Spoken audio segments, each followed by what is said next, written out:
This is Bushcraft, and I'm out at one of the days areas that I come to kind of fall and spring. This will be my entry for 5 natural tinders.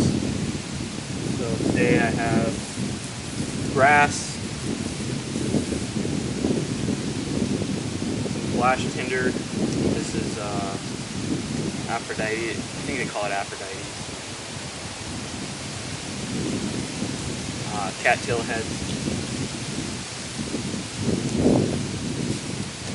And I collected those on the way out here today. And then I collected those on the way out here today, and because of where I live, we don't have birch trees here, really.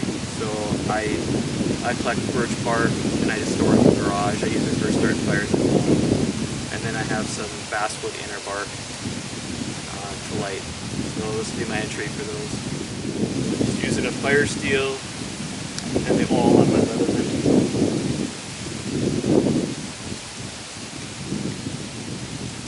It's a little windy today. We'll see how this goes.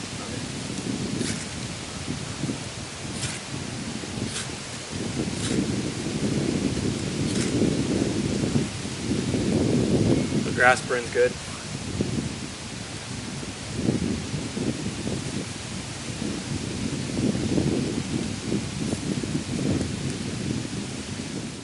So that's a broadleaf grass that we have in the plains that usually grows near wetlands but not in them. So where you have your cattails and Aphrodites or whatever it's called, that'll be in the water.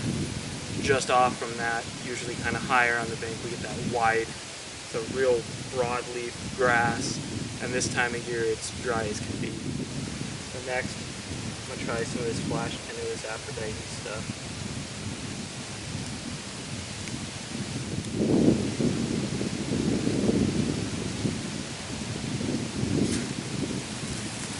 Lights up like crazy. And this time of year, there's a little bit of the stalk still with it, so when the seed head opens up, that fluff is what really ignites super easy. But some of the outer parts of the head is more like grass, it burns just a little bit longer. Next, we'll try a cattail head.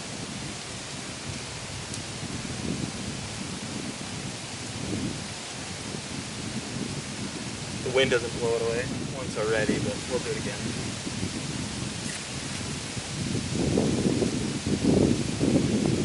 Now you gotta really fluff up a lot. Okay, and next, this is basswood.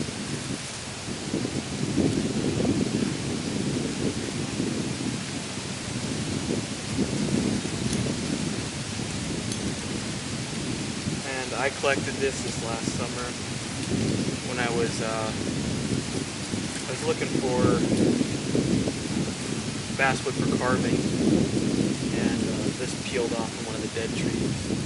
So I've had this sitting in my garage. I just saved it for tinder. We don't get this around here. What we do get around here is cottonwood bark, which I do have some of that, and I'm going to try that as well, so I'll probably do 6. But I wanted to try this basswood bark too.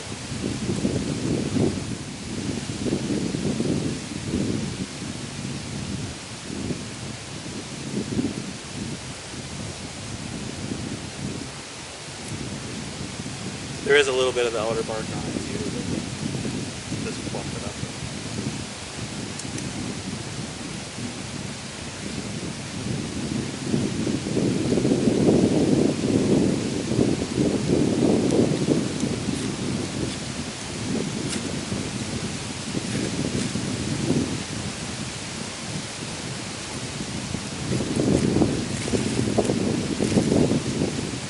Inner basswood bark.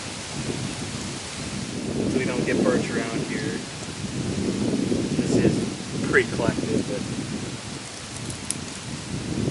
and I don't take it off from live trees. I'll find a dead birch laying down that's all punky on the inside, and and then I'll just take the outer bark off of it. I'll make sheaths with it, with a knife, whatnot. I don't have as good a luck with birch bark and fire steel, but I'll give it a whirl.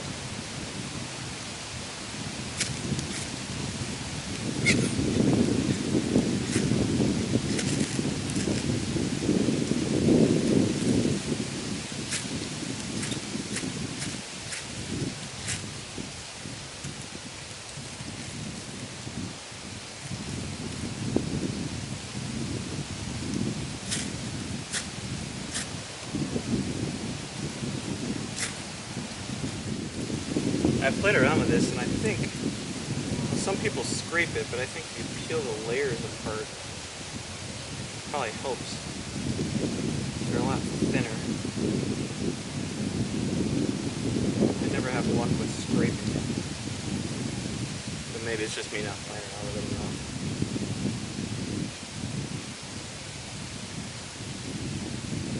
It works really good. I use it a lot. I shouldn't say that.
So that's birch bark. Of course, that works really well.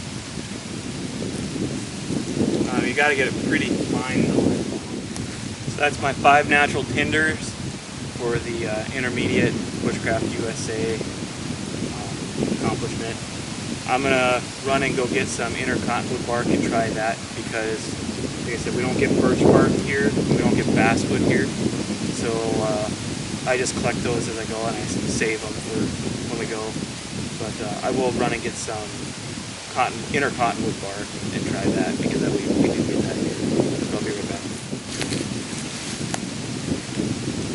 So this is really old. It was off from a dead tree. On my way out here, I drove by a cottonwood tree that was dead laying in the ditch. And I stopped to grab cottonwood bark for carving. But some of that dead bark had the inner bark, but as you can see, it's kind of falling apart. Some of this is kind of damp. I'm just going to try to take the drier stuff. You can tell that it's been dead for a while. It's falling apart, so to speak. That's pretty damp. This stuff is dry.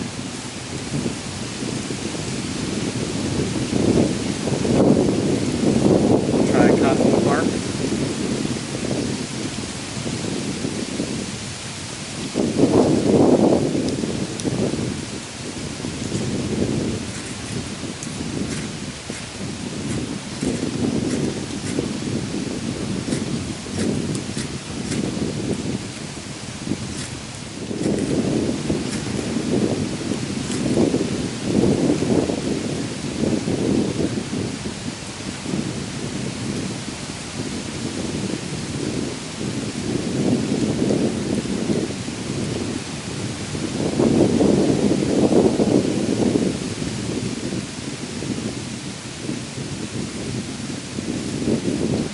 So inner cottonwood bark does work.